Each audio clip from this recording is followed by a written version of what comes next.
এটা ঠিক পোশাক। দেহির মাপের টাইট ফিট টি শার্ট আর প্যান্ট, এগুলো তো আমার ঠিকঠাক পোশাক মনে হচ্ছে। বিভানের কথায় আশ্চর্যান্বিত না হয়ে পারল না মেয়েটা। তার পোশাকে খুব খারাপ কিছু নেই, শুধু বলা যেতে পারে একটু টাইট ফিট বেশি। তাতেও এদেশের রাস্তায় ঘুরে বেড়ানো অনেক বিদেশিনীর পোশাকের তুলনায় যথেষ্ট উত্তম। বিভান এত বছর ধরে এদেশে রয়েছে, ছোটোখাটো পোশাক পরা মেয়েদের অহরহ দেখে সে। এমন নয় যে সে একজন সুশীল ভদ্র সভ্য একজন পুরুষ।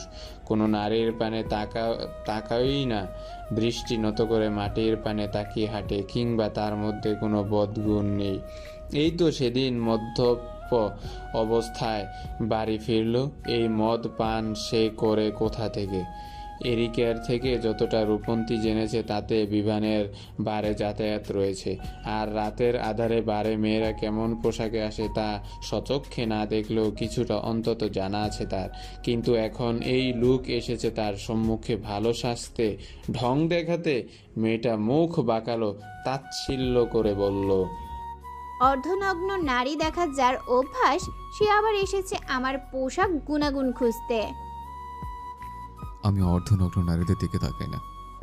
ও আচ্ছা, আপনি অর্ধনগ্ন নারী দেখলে বুঝি চোখ বন্ধ করে ফেলেন, তারপর অন্যদিকে মুখ ঘুরিয়ে হেঁটে যান? বিভান আর চোখে তাকালো রূপন্তীর পানে, তপ্ত নিঃশ্বাস ফেলে বলল, ওরা তুমি এক নাও। মুখ ফসকে কথাটা বলেই ফেলল বিভান। মুহূর্তেই বিব্রত হলো সে। তবে এই কথাটাও ধরে ফেলল রূপন্তী। কপালে ভাঁজ ফেলে শুধালো। বিভান বিরক্তিতে কপালে ভাঁজ ফেলল। ভুল ক্রমেও এই মেয়েকে কোনো কথা বলে সারা যায় না। একটা কথাও মেয়েটা মাটিতে পড়তে দেয় না। সেই এদেশে আসার পর থেকে তোতা পাখির তার প্রতিটি কথার জবাব দিয়ে যাচ্ছে। শত্রুর মেয়ে এতটা শক্ত এবং ঝগড়ুটে হবে কেন? আশ্চর্য! শত্রুর মেয়ে হবে বোকাশোকা, যাকে যা বুঝাবে তাই বুঝবে। একটা ধমক দিলে 3 দিন কাঁদবে। সে কেন মুখ ফসকে বলা কথা নিয়েও প্রশ্ন করবে, বিব্রত করবে? বিভান নাক মুখ কুচকালো, থমথমে কণ্ঠে জবাব দিল, ওরা তো সবসময় এই ধরনের পোশাকই পরে। তুমি সবসময় 3 পিস ওড়না ব্যবহার করে হুট করে এই পোশাক পরেছ, তাই দেখতে কেমন একটা দৃষ্টিকটু লাগছে। কি অযৌক্তিক কথা! মুখ বাঁকালো রূপন্তী, কণ্ঠে জোর দিয়ে বলল, আমি এখন থেকে এই ধরনের পোশাকই পরবো, অভ্যাস করে নিন আপনি। কথাটা বলেই মেয়েটা আবার পা বাড়ালো কফি শপের পানে। বিভান তার হাত ধরে আটকে দিল তৎক্ষণাৎ। দাঁতে দাঁত চেপে বলল, তোমার শরীরের প্রতিটি ভাঁজ স্পষ্ট, এই পেটে পেটে ভাঁজ পড়েছে। কণ্ঠে তোলা বাক্যটা সমাপ্ত করতে পারল না বিভান, তার আগেই আঁতকে উঠল রূপন্তী। লজ্জায় দিশেহারা হয়ে উঠল মেয়েটা। সত্যিই কি তাকে দেখতে এত বাজে লাগছে? তার শরীরের ভাঁজগুলো স্পষ্ট হয়ে উঠেছে সকলের সম্মুখে। দ্রুত 2 হাত তুলে নিজের ছোট শরীরটা ঢেকে দেওয়ার ব্যর্থ চেষ্টা চালালো মেয়েটা। মৃদু চিৎকার করে বলল, চুপ করুন অসভ্য বেলাজ পুরুষ মানুষ। বিভান উষ্ট বাঁকালো, তাচ্ছিল্য করে বলল, নিজে এসব পোশাক পরে আমি সহ হাজারে পুরুষের সম্মুখ দিয়ে ঘুরতে পারবে তাতে কিছু নয়। শুধুমাত্র আমি তোমার ত্রুটিটা ধরিয়ে দিলাম বলে অসভ্য বেলা চোভাতে দিয়ে দিলে। কি ভীষণ আশ্চর্য মেয়ে তুমি। রূপন্তী এলোমেলো দৃষ্টি ফেলল, আমতা আমতা করে বলল, কি করব, কাজ করে খেতে হলে এই পোশাক পরতেই হবে। এখানকার বেশিরভাগ রেস্টুরেন্ট এবং কফি শপ কর্তৃপক্ষই তো তাদের কর্মচারীদের জন্য এমন পোশাক নির্ধারিত করে রেখেছেন। বিভান সময় নিল না, ভাবলেশহীন ভাবে জবাব দিল, চাকরি ছেড়ে দাও। চাকরি ছেড়ে দিলে খাবো কি? আপনার বাপ দাদার অঢেল সম্পত্তি থাকলেও আমার বাপ দাদার অঢেল সম্পত্তি নেই, সুতরাং আমাকে কাজ করেই খেতে হবে। বিভানের দৃষ্টি তীক্ষ্ণ হলো, থমথমে কণ্ঠে বলল, আমার জন্য বাসায় রান্না করবে, মাস শেষে তুমি এখানে যা টাকা পাও তার অধিক দেব। থামলো বিভান, তারপর আবার বলল, আমার খাওয়া দাওয়াতে আগে থেকেই সমস্যা। সারা বছর রেস্টুরেন্টে আর নুডলস খেতে খেতে পেটের সমস্যা দেখা দিয়েছে, তাই এই প্রস্তাবটা রাখলাম তোমার সম্মুখে। নয়তো তোমার মতো মেয়ের জন্য আমার মায়া দেয় কোনো কালই ছিল না, আর না এখন হয়েছে। রূপন্তী অপমানিত বোধ করলো। তোমার মতো মেয়ে মানে কি? তাছাড়া এই চাকরি করে তাও বেশিরভাগ সময় ঘরের বাইরে থাকতে পারে সে, অর্থাৎ বিমানের দৃষ্টিসীমার বাইরে। এরপর ঘরে রান্না করলে তো সারাক্ষণ এই বদলোকের চোখের সম্মুখ থাকতে হবে। তারপর সারাদিন উঠতে বসতে অপমান আর ঠোকাঠুকি। তার থেকে এখানে চাকরি করা ভালো। প্রয়োজনে কর্তৃপক্ষের নিকট থেকে একটু ঢোলাঢালি পোশাক নিয়ে চালিয়ে দেবে, আর অন্য স্থানে চাকরি পেলে সেখানে চলে যাওয়া যাবে। রূপন্তী নাকচ করে দিল বিভানের প্রস্তাবকে, দৃঢ় কণ্ঠে বলল, আমি আপনার কোনো চাকরি করব না, এখানেই বেশ আছি। বিভানের দৃষ্টি শীতল হলো। কিঞ্চিত সময় নিয়ে সে তাকিয়ে রইল রূপন্তীর পানে। হুট করে হাত ধরে টেনে নিয়ে গেল গাড়ির নিকট। দরজা খুলে ধাক্কা মেরে ফেললো ভেতরে। হতবাক হলো মেয়েটা। ব্যস্ত হয়ে গাড়ি থেকে নেমে যেতে চাইল সে। তাড়াহুড়ো করে বলল, এ কি করছেন কি আপনি? আমার কাজ আছে। এমনিতেই এতক্ষণ আপনার সাথে বকবক করে অনেক সময় নষ্ট হয়েছে। নিশ্চয়ই কর্তৃপক্ষের নিকট এর জবাবদিহি করতে হবে আমাকে। অবাধ্য হওয়া যেন মেয়েটার রক্তে মিশে আছে। বিভান রক্তচক্ষু নিয়ে তাকালো রূপন্তীর পানে। মেয়েটাকে গাড়ি থেকে বের হওয়ার কোনো সুযোগ না দিয়ে নিজেও বসে পড়ল গাড়ির ভেতরে। মুহূর্তেই লক করে দিল দরজাগুলো। ক্রোধে হিসহিসিয়ে বলল, তুই আজ থেকে আমার চাকরি করবে। এই বালসাল কফি শপে ফের তোকে দেখলে ঠ্যাং ভেঙে পার্সেল করে দেশে পাঠিয়ে দেবো তোর বাপের কাছে। কি সর্বনাশ! তুই তুকারি করছে। রূপন্তী বুঝলো লোকটা রেগে আছে বেজায়। এই মুহূর্তে আর বোধহয় ঝামেলা না করাই ভালো। ঝগড়া নয়, এখন বুদ্ধি দিয়ে কাজ করা প্রয়োজন। নয়তো অপমানিত হতে হবে, ফেঁসে যেতে হবে এবং এর রোষানলে পরে বাড়িতেও ফিরে যেতে হবে। রূপন্তী ঘাড় ঘুরিয়ে তাকালো বিভানের পানে। কণ্ঠ আগের তুলনায় নরম করে বলল, বাড়িতে যেতে গেলেও কর্তৃপক্ষের সাথে কথা বলে তো যেতে হবে। আমার গায়ের পোশাকটাও তো তার ফেরত দিতে হবে। হ্যারি এবং এরিককে বলে দিয়েছে ওরা কর্তৃপক্ষের সাথে কথা বলবে, আর পোশাক পরে পাঠিয়ে দেওয়া যাবে। তোমার ওখানে যাওয়ার প্রয়োজন নেই। কথাগুলো বলে বিভান গাড়ি স্টার্ট দিল। হতাশ হলো রূপন্তী। তাকে নিয়ে এত কিসের সমস্যা এই লোকের? বাড়িতে সর্বক্ষণ উঠতে বসতে এর অপমান, এখন বাইরে চাকরির ক্ষেত্রেও সমস্যা। এ লোক তো তাকে কথায় মারবে, বাসস্থানে মারবে, খাবারে মারবে, অর্থে মারবে। নিজের স্বপ্ন পূরণের আপনজনদের শেষ পর্যন্ত এ কোথায় এসে ঠেকলো সে? যেখানে পদে পদে অপমান, বাধা, অভিযোগ, হতাশা। রাত্রি ঘনিয়েছে। জাঁকজমকপূর্ণ সন্ধ্যাকে বিদায় জানিয়ে পা বাড়িয়েছে সে গভীর রাতের পানে। চারপাশটা ধীরে ধীরে নীরব হয়ে আসতে শুরু করেছে একটু একটু করে। রাত্রির এই ক্ষণে বিছানার পাশে হেলান দিয়ে মেঝেতে বসে রয়েছে বিভান। দৃষ্টি তার হাতে ধরে রাখা একটা সিগারেটের প্যাকেটের পানে। প্যাকেটটায় বেশ বড় বড় অক্ষরে স্পষ্টভাবে লেখা। লেখাটা পড়ে তাচ্ছিল্যের হাসি হাসল বিভান। ধূমপান স্বাস্থ্যের জন্য ক্ষতিকারক, তার ক্ষতি করবে। যার হৃদয়ে ব্যথার অভাব নেই তার শরীরের ক্ষতি হলেই বা কি? আচ্ছা, এই সিগারেটের প্যাকেটের গায়ে এই লেখাগুলো লিখে লাভ কি হয়?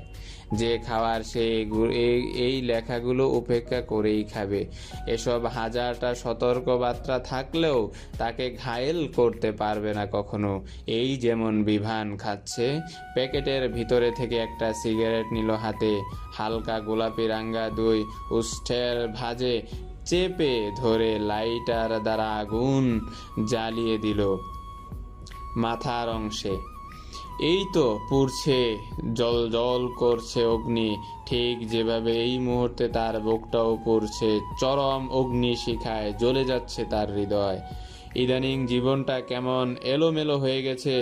রূপন্তীকে ব্যতীত কিছু ভালো লাগছে না, আবার চোখের সম্মুখে তাকে সহ্যও হচ্ছে না। মেয়েটার কষ্টও সহ্য হয় না, আবার কষ্ট দিতে ইচ্ছে হয়। সম্মুখে থাকলে বাবা মায়ের মৃদু মুখটা মনে পড়ে, আর দূরে গেলে হৃদয় খা খা করে। কি একটা বিদঘুটে পরিস্থিতিতে পড়েছে সে। কোনো কিছুতেই শান্তি নেই, কিচ্ছু ভালো লাগছে না, জীবনের কোনো কুল কিনারা খুঁজে পাচ্ছে না। বিভান ভেবে পাচ্ছে না শত্রুর মেয়ের জন্য এত কেন বুক পুড়ে তার। যে মানুষকে আজ পর্যন্ত মানতে পারেনি সে তার মেয়েকে কিভাবে মানবে। বিভানের ভাবনার মধ্যেই দরজায় টোকা পড়ল। বিরক্ত হলো সে। এই বাড়িতে এই সময় রূপন্তী ব্যতীত আর কেউ যে তাকে ডাকবে না বুঝলো বেশ। না, এই মেয়েটা তাকে শান্তিতে থাকতে দিবে না। না এমনি শান্তি দিবে, না ঘুমিয়ে শান্তি দিবে, না খেতে আর না গোসল করতে। মনের মধ্যে এক রাস বিরক্তি নিয়ে দরজা খুলল বিভান। কপালে ভাঁজ ফেলে বলল, কি সমস্যা? খাবেন না খাবার? এইটুকু বলে বিভানের হাতে সিগারেট দেখে থেমে গেল রূপন্তী। প্রথমে একটু অবাক হলেও পরক্ষণেই নিজেকে সামলে নিল সে। যে লোক মদ খেতে পারে তার হাতে সিগারেট তো ছোট ব্যাপার। এখানে এত অবাক হওয়ার কিছু নেই। খাবার তৈরি করে খাবার খেতে বিভানকে ডাকতে এসেছে রূপন্তী। কিন্তু এখানে এসে তো দেখা যাচ্ছে এ বেটা বসে বসে সিগারেট টানছে। রূপন্তী মুখ বাঁকালো, কেমন একটা ভেংচি কেটে বলল, আপনি সিগারেটও খান? বিভান আঙ্গুল উঁচিয়ে টোকা মেরে সিগারেটের মাথায় জমা হওয়া ছাই ঝেড়ে ফেলল নিচে মেঝেতে। কপাল কুঁচকে রেখেই বলল, হ্যাঁ। রূপন্তী উৎসুক হলো। চকচকে চোখ মুখে প্রশ্ন করলো, আপনি কি জানেন সিগারেট খাওয়া কাকে বলে? না। বিভানের গম্ভীর কণ্ঠস্বর, রূপন্তীর দৃষ্টি শুরু হলো। বেশ ভাব নিয়ে বলল, সিগারেটের পশ্চাৎদেশ দুই ওষ্ঠের মাঝে বসিয়ে মাথায় আগুন লাগিয়ে তার মুখের মধ্যে টেনে নিয়ে দুর্গন্ধযুক্ত বায়ুকে ধোঁয়াকারে নাক মুখ দিয়ে উড়িয়ে দেওয়াকে সিগারেট খাওয়া বলে। কি বিশ্রী সিগারেট খাওয়ার বর্ণনা! হতবাক হয়ে পড়ল বিভান। তবে পরক্ষণেই আবার তেতে গেল মেজাজ। এই মেয়ে এখন তার সিগারেটকেও অপমান করা শুরু করে দিয়েছে। তাও কি বিধ ঘুটে এক সংজ্ঞা আবিষ্কার করে। এমন সংজ্ঞা ইহ জনমে শুনেছে বলে তো মনে হয় না। বিভান রক্ত চক্ষু নিয়ে তাকালো রূপন্তীর পানে, শক্ত কণ্ঠে শুধালো, কি বললে?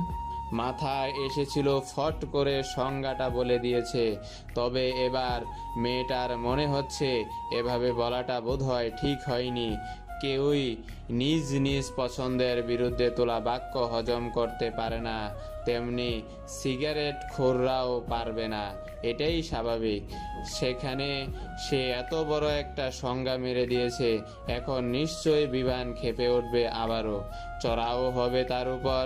রূপন্তী ঢোক গিলল, আমতা আমতা করে জবাব দিল, খাবার তৈরি, খেতে আসুন তাড়াতাড়ি। কথাটা বলেই মেয়েটা আর এক মুহূর্তেও দাঁড়ালো না ওই স্থানে। দ্রুত পায়ে প্রস্থান ঘটালো। নিজের বিভান তীক্ষ্ণ দৃষ্টিতে একটা বার দেখলো রূপন্তীর, অতপর সিগারেটে আরেকটা টান দিতে গিয়েও থেমে গেল। গুয়ের কথাটা স্মরণে আসতেই নাক মুখ কুঁচকে গেল। ঘৃণায় যেন পেটটা গুলিয়ে উঠল, আর সে মুখে পুরল না সিগারেটটা। দেয়ালের সাথে চেপে তার মাথায় আগুন নিভিয়ে ছুঁড়ে ফেললো ময়লার ঝুড়িতে। রাতের আধার কেটে দেখা মিলছে সুন্দর এক ভোরের। চারিদিকটা ভরে উঠেছে আলোয় আলোয়। বিভানের ঘুম ভেঙেছে কিছুক্ষণ হলো। ওয়াশরুম থেকে ফ্রেশ হয়ে কলেজের জন্য তৈরি হয়ে বেরিয়ে এলো সে। তবে রূপন্তীর দেখা নেই চারদিকে। গেল কোথায় মেয়েটা? নাকি এখনো দাঁড় নিয়ে কক্ষেই বসে রয়েছে? হবে হয়তো তাই। বিভান চারদিকে চোখ বুলাতে বুলাতে এসে দাঁড়ালো খাবার কক্ষে, ডাইনিং টেবিলের সম্মুখে। টেবিলে বেশ পরিপাটিভাবে খাবার সাজানো, আবার সাথে একটা চিরকুটও রাখা। ভ্রু কুঁচকে এলো বিভানের। চিরকুটটা হাতে তুলে নিয়ে সে পড়ল, আপনার খাবার সব টেবিলেই আছে, খেয়ে নেবেন, আমি কলেজে যাচ্ছি। বিভানের ভ্রুদ্বয়ের ভাঁজ গাঢ় হলো। হাত তুলে দেখে সে হাত ঘড়িটার পানে। এখনো কলেজ শুরু হতে প্রায় ঘন্টা খানেক বাকি। এত তাড়াতাড়ি মেয়েটা কলেজে গিয়ে কি করছে? আবার ওই কফি শপের কাজে ফিরে যায়নি তো? যেতেও পারে। মেয়েটার তো আবার তার কথার অবাধ্য হতে না পারলে শান্তি লাগে না, হাজার হলেও শত্রুর মেয়ে। তবে রূপন্তী যদি সত্যিই আবার ওই কফি শপের কাজে ফিরে গিয়ে থাকে, তবে আজ একটা কুরুক্ষেত্র বাঁধিয়ে ছাড়বো বিভান। তাতে কোনো ভুল নেই। খাওয়া দাওয়ার আর মন রইল না ছেলেটার। যেভাবে রূপন্তী সব খাবার সাজিয়ে ঢাকা দিয়ে রেখেছিল, ওভাবে রেখেই বেরিয়ে পড়লো বাড়ি থেকে। রূপন্তী একটু তাড়াহুড়া করেই কলেজে ঢুকলো। লাইব্রেরিতে গিয়ে কিছু দরকারি নোট করতে হবে। কলেজে ক্লাস শুরু হওয়ার পরে এখনো সব বইগুলো কেনা হয়নি। কিনবেই বা কি করে? টাকা পয়সার সাথেই তো দেখা নেই। তারপর যাই এক কফি শপে কাজ জুটালো, সেখানেও ব্যাগরা দিল বিভান। যদিও তারপর বলেছে তার জন্য রান্না করলে মাস শেষে সেই টাকা দিবে, তবে কতটা দিবে সে বিষয়ে রূপন্তী বেশ সন্দিহান। মেয়েটা কাঁধে একটা কাঁধ ব্যাগে চাপিয়ে দ্রুত হেঁটে চলল লাইব্রেরির পানে। পা বাড়ি আর একটু সময় নিয়ে ঢুকবে ভিতরে, তখনই তার পথ আগলে দাঁড়ালো গতকালের সেই উৎসগ্নে যাওয়া ছেলে মেয়েগুলো। কপালে ভাঁজ পড়ল রূপন্তীর। সন্দিহান সুরে বলল, এ কি, আপনারা আজ আবার পথ আগলে দাঁড়িয়েছেন কেন? সমস্যা কি? রূপন্তীর কথা শুনে অ্যারন নামের ছেলেটি হাসলো উষ্ঠ বাকিয়া। কেমন রসিয়ে বলল। কপালের ভাঁজ গাঢ় হলো রূপন্তী দৃঢ় কণ্ঠেই বলল, আমি আপনাদের নামে কোনো নালিশ করিনি। মেরি মেয়েটা বেরাজ তেতে গেল রূপন্তীর জবাবে। তেরে এসে সে চুলে বাঁধা বিনুনিটা টেনে ধরে বলল, মিথ্যা বলছিস আবার? আমাদের নামে নালিশ করার স্পর্ধা এখনো অবধি এই কলেজে কেউ দেখায়নি, অথচ 2 দিন হয়নি এসে আমাদের নামে নালিশও ঠুকে দিয়েছিস। এত বড় সাহস তোর! চুলের ব্যথায় চোখ মুখ খিচে ধরল রূপন্তী। হাত বাড়িয়ে নিজের চুলগুলো ছাড়ানোর চেষ্টা চালিয়ে আবার বলল, সত্যি বলছি, আমি কোনো নালিশ করিনি। ডোনাল্ডের ক্ষেপে ওঠা কণ্ঠস্বর। বেরি তার ব্যাগের ভেতর থেকে একটা ছোট আকারের কাঁচি বের করে আনলো। বাঁকা হেসে বলল। রূপন্তী আঁতকে উঠল। এরা আবার আজ কাঁচি নিয়ে এসেছে কেন? তার চুল কাটবে নাকি? হ্যাঁ, ধরেছে তো তার চুলই। কত স্বাদের চুল রূপন্তীর। এই চুল যদি কেটে ফেলে, ভাবতেই ভীত হলো মেয়েটার হৃদয়। আশেপাশে তাকালো কারোর নিকট একটু সাহায্য চাওয়ার আশায়, তবে তাকে সাহায্য করতে বোধহয় কেউই প্রস্তুত নয়। আশেপাশে মানুষের অভাব নেই, কেউ যাচ্ছে তো কেউ আসছে। সবাই এক নজর তাকিয়ে তার অবস্থাটা পর্যবেক্ষণ করে আবার চলে যাচ্ছে, প্রতিবাদ করছে না। হয়তো এদের উপরে কথা বলার সাহস কারণেই, কিংবা কেউ নিজের উপর বিপদ টেনে নিতে চাইছে না। ততক্ষণে বেরি নামক মেয়েটা নিকটে চলে এসেছে রূপন্তীর, আর মেরি তার চুল ধরে টেনে রেখেছে। মেয়েটার হৃদয়ে ভীতি ভাব বাড়লো আরো, কান্না পাচ্ছে ভীষণ। এই চুল নিয়ে বাঙালি নারীদের একটা আলাদাই শখ, আকাঙ্ক্ষা, প্রত্যাশা থাকে। রূপন্তীরও আছে। কত যত্ন এবং শখ করে সে চুলগুলো লম্বা করেছে। রূপন্তী মুখ খুলল এবারে, অনুনয়ের সুরে বলল, আমি সত্যিই কোনো নালিশ ঠুকিনি। আমাকে ছেড়ে দাও, দয়া করে আমার চুল কাটবেন না। বেরি উষ্ট প্রসারিত করে পৈচাসিক হাসি হাসলো। অতপর হুট করে কাঁচি দ্বারা কেটে ফেললো ওড়নার একাংশ। রূপন্তী কিঞ্চিত চিৎকার করে উঠল আতঙ্কিত স্বরে, এ কি, এটা কি করলেন? আমার ওড়না! বেরি এরপরেও থামল না। উষ্টের কোণে বিশ্রী পৈশাচিক হাসির রেখা বজায় রেখে হাতের কাছিটা এবার বাড়ালো রূপন্তীর চুলের পানে। শেষ রক্ষা বোধহয় আর হলো না। এই দূর দেশে এসে কিছু বিগড়ে যাওয়া ছেলে মেয়েদের হস্তে নিজের সুন্দর চুলগুলো বোধহয় বিসর্জন নিতেই হবে। মেয়েটা তবু চেষ্টা চালিয়ে যেতে লাগলো। প্রাণপণ চেষ্টা করলো নিজেকে এই বিদেশিদের হাত থেকে রক্ষা করার। কিন্তু সে একা মেয়ে, কি আর এর জনের শক্তির সাথে পেরে ওঠে নাকি? তাছাড়া শেষ পর্যন্ত ডোনাল্ড আর অ্যারনও এসে ধরেছে মেয়েটার দুই পাশ থেকে প্রয়োগ ঘটিয়েছে নিজেদের পুরুষালী শক্তির। এই পর্যায়ে শব্দ করে কেঁদেই দিল রূপন্তী। কাঁচিটাও তার চুল ছোঁয়াচো, আর একটু হলেই কেটে যাবে। ঠিক তখনই ভেসে এলো এক পুরুষালী কণ্ঠস্বর। বেশ গম্ভীর স্বরে সে বলল, তোরা আবার শুরু করেছিস? আকম্মিক কারো কণ্ঠস্বর শ্রবণে চমকে উঠল সবাই। তৎক্ষণাৎ পাশ ফিরে তাকাতেই নজরে পড়ল ইমাদ এবং জ্যাককে। অ্যারন, বেবি, ক্লারি, ডোনাল্ড, হলি, মেরি সকলে ভয় পেয়ে গেল বেশ। যদিও বিভান এই মুহূর্তে এখানে উপস্থিত নেই, তবে ইমাদ বা জ্যাক কেউ একজন এই ঘটনা তার কর্ণে তুলে দিলেই তাদের আর নিস্তার পেতে হবে না। বিভান ছেলেটা বিন্দেশি হতে পারে, তবে এখানে তার দাপট এবং ক্ষমতা দুটোই আছে বেশ। এর জন্য অবশ্য বিভানকে তারা আকার ইঙ্গিতে নিজেদের দলে ভেড়াতে চেয়েছিল বেশ কিছুবার, কিন্তু পারেনি। বিভান তাদের পাত্তাই দেয়নি কোনো কালে। পুরো কলেজে ইমাদ আর জ্যাক ব্যতীত ওই ছেলেটাকে না কখনো কারোর সাথে মিশতে দেখা গিয়েছে, তেমন কথা বলতে দেখা গিয়েছে। সর্বদাই একা গুরুগম্ভীর ধাঁচের পুরুষ সে।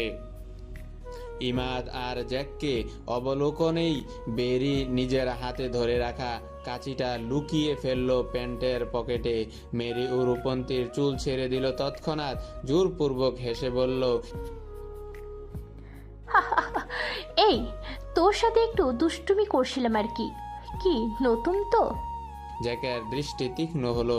সকালের পানে একবার চোখ বুলিয়ে থমথমে কণ্ঠে বলল, বোকা পেয়েছো আমাদের? কোনটা দুষ্টমি আর কোনটা উত্ত্যক্ত করা তা আমরা বুঝি না। ইমাদ ও পর পর বলল, কাঁচি হাতে চুল টেনে ধরে ঠিক কোন ধরনের দুষ্টুমি হয় আমাদের একটু বোঝাও, আমরা না হয় তারপর তোমাদের সাথে একটু সেই দুষ্টুমি করি।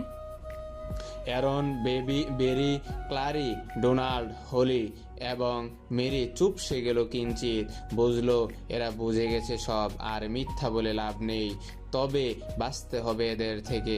ডোনাল্ড দ্রুত নিজের উপস্থিত বুদ্ধি দ্বারা বলল, এক প্রকার কথাটা বলেই পালিয়ে গেল ওরা সকলে। ইমাদ আর জ্যাকও বলল না কিছু। পালিয়ে আর যাবে কোথায়? ঘুরে ফিরে তাদের হাতেই ধরা পড়তে হবে। তবে এদের এবার একটা উচিত শিক্ষা না দিলেই নয়। কথাগুলো ভাবতে ভাবতে ইমাদ ঘাড় ঘুরিয়ে তাকালো রূপন্তীর পানে। অমনি বেচারা থমকে গেল দ্বিতীয়বারের ন্যায়। মেয়েটার কান্নারত মুখশ্রী তীর তিরিয়ে কম্পমান উষ্ঠজোড়া এলোমেলো চুল সমষ্টি জড়ো তুলল তার হৃদয়ে। এতক্ষণ ওদের ক্রোধে দিশেহারা হয়ে ওদের পানে তাকিয়ে থাকতে থাকতে এই মেয়েটির পানে তো তার খেয়াল করাই হয়নি। মেয়েটি এখনো কেঁদে যাচ্ছে। ইমান মন্ত্র মুগ্ধের ন্যায় এগিয়ে গেল রূপন্তীর পানে। মেয়েটার মুখোমুখি দাঁড়িয়ে হুট করে বলল, তোমার চুলে এগুলো কি? রূপন্তী চোখ তুলে তাকালো। তৎক্ষণাৎ চুলে হাত দিতে দিতেই শুধালো, কি? ছোট শব্দটা কণ্ঠে উচ্চারিত হতেই হাত থেমে গেল মেয়েটার। চুলের ভাঁজে কেমন আঠা আঠা লাগছে। কি লেগেছে চুলে? আর আঠাই বা লাগলো কোথা থেকে? রূপন্তী দেখার চেষ্টা চালালো, কিন্তু একটু পেছনের দিকে হওয়ায় ঠিক সুবিধা করে উঠতে পারল না। ইমাদ মেয়েটার প্রচেষ্টা বুঝতে পেরে নিজেই ঘুরে গিয়ে দাঁড়ালো রূপন্তীর পেছনে। একটু ভালোভাবে পর্যবেক্ষণ করে বলল, এটা সম্ভবত চুইংগাম। চুইংগাম?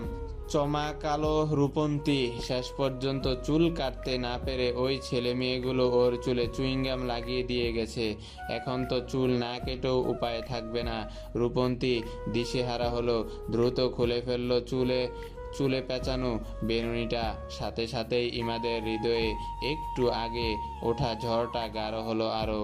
খোলা চুলে মেয়েটা যেন আরো স্নিগ্ধময়ী হয়ে উঠেছে। মনে হচ্ছে যেন হুট করেই প্রকৃতিতে তার চোখের সম্মুখে এক শ্রেষ্ঠতম ফুল ফুটে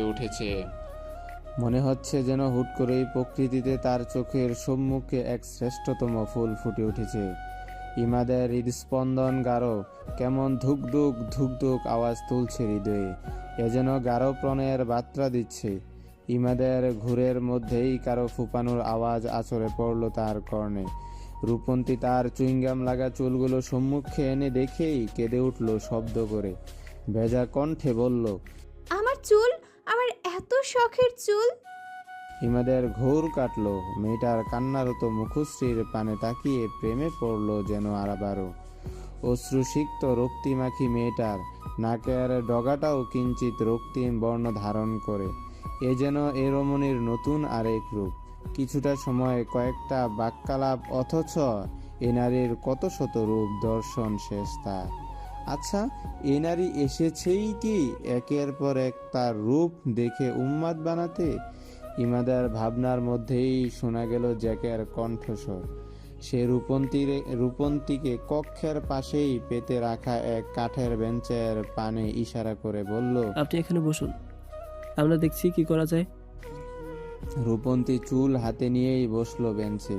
ফুপিয়ে উঠে আবার বলল, আমার এত শখের চুলগুলো বোধহয় এবার কেটেই ফেলতে হবে। ইমাদ তাকালো মেয়েটার পানে। একটু এগিয়ে গিয়ে হাঁটু ভাঁজ করে মেঝেতে রূপন্তীর মুখোমুখি বসলো সে। ধীর কণ্ঠে শুধালো, দাম কি তোমার?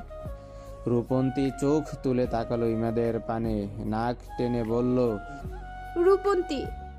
বাহ, সুন্দর নাম। থাকো কোথায় এখানে? রূপন্তী একটু দ্বিধায় পড়ে গেল। এবার সে বিভানের বাড়িতে থাকে এটা বলে দিবে। তারপর যদি বিভান আবার চটে যায়? এ কলেজ পা রাখার পরপরই তো বিভানকে বলেছিল সে যে ওই বাড়িতে থাকে। এই কথা কলেজের কাউকে জানাবে না। রূপন্তী আমতা আমতা করলো, একটু সময় নিয়ে বলল, আমি ওইখানে। পুরো বাক্যটা আর তাকে কষ্ট করে সম্পূর্ণ করতে হলো না। তার আগেই শোনা গেল এক ভারী কণ্ঠস্বর। ভারী কণ্ঠধারী ওই ব্যক্তি প্রথম বাক্য ইমাদকে উদ্দেশ্য করেই ছুড়ল, কি হচ্ছে ওখানে? তুই ওর পায়ের নিকট বসে আছিস কেন? উপস্থিত তিনজনই কিঞ্চিত চমকালো। পিছন ফিরে তাকাতেই চোখে পড়ল বিভানকে। কপালে তার ভাঁজ, চোয়াল শক্ত, তবে মুখ দেখে খুব একটা বোঝা যাচ্ছে না সে রেগে আছে নাকি শান্ত। বিভান এগিয়ে এলো আরেকটু। রূপন্তীকে কাঁদতে দেখে কপালের ভাঁজ গাঢ় হলো। আরো হঠাৎ চোখ পড়ল মেয়েটার ধরে রাখা চুলে, সেখানে চুইংগাম লাগানো। চুলে চুইংগাম কিভাবে লেগেছে? বিভানের কণ্ঠস্বর পূর্বের তুলনায় রুক্ষ। রূপন্তীর পায়ের নিকট থেকে উঠে দাঁড়ালো ইমাদ, কণ্ঠে বেশ হতাশা নিয়ে বলল, আর বলিস না ভাই, ওই কালকের ছেলে মেয়েগুলো আবার এসেছিল ওকে বিরক্ত করতে। ওরাই লাগিয়েছে ওর চুলে চুইংগাম, সাথে চুলও কেটে দিতে চেয়েছিল। ভাগ্যিস আমি আর জ্যাক সঠিক সময় চলে এসেছিলাম। বিভানের চোখ মুখ শক্ত হয়ে উঠল নিমেষেই। কিঞ্চিত সময়ের ব্যবধানেই চোখ দুটোই জ্বলে উঠল ক্রোধের অগ্নি। গম্ভীর কণ্ঠে বলল, প্রত্যেকটাকে আমার চাই। যেখানে সবাইকে চাই ওদেরও সেখানে নিয়ে যা। কিন্তু হাত উঁচিয়ে রোধ করলো ইমাদের কণ্ঠ। দাঁতে দাঁত চেপে বলল, কি বললাম? কানে চাইনি? চাই মানে চাই। আগামী 2 ঘন্টার মধ্যে প্রত্যেকটাকে আমার চোখের সম্মুখে চাই। ইমাদ আর জ্যাক আর কিছু বলার সাহস করলো না। এ লোক যে ভীষণ রেগে গেছে তা বুঝতে বাকি রইল না কারো। তাই আর ঘাটালো না খুব বেশি। চুপচাপ নিজেদের দায়িত্ব পালনে বেরিয়ে পড়ল তারা। বিভান একবার তাকালো ইমাদ এবং জ্যাকের চলে যাওয়ার পানে, অতঃপর আবার রূপন্তীর দিকে তাকিয়ে আদেশের সুরে বলল, বাড়ি চলো। রূপন্তী অবাক হলো, অবাক সুরেই বলল, কেন ক্লাস করব না? চুইংগাম লেগে যাওয়ায় চুল কেটে ফেলতে চাইলে ক্লাস করো, আর যদি না চাও তবে বাড়ি এসো। কথাগুলো বলেই বিভান আর এক মুহূর্ত দাঁড়ালো না। হাঁটা লাগালো উল্টো ঘুরে। রূপন্তীও তাড়াহুড়ো করে উঠে দাঁড়ালো। বিভানের পিছু পিছু পা চালাতে চালাতে বলল, না না, আমি বাড়িতেই যাব, আজ আর ক্লাস করব না। কিছুটা সময়ের গমন হতেই বাড়িতে এসে পৌঁছালো রূপন্তী এবং বিভান। রূপন্তীকে বসার কক্ষে সোফায় বসিয়ে একটা বাটিতে করে কিছু লবণ পানি আনলো বিভান। তাতে রূপন্তীর চুলে চুইংগাম লাগানো স্থানটা ভিজিয়ে আবার উঠে গেল ফ্রিজের নিকট।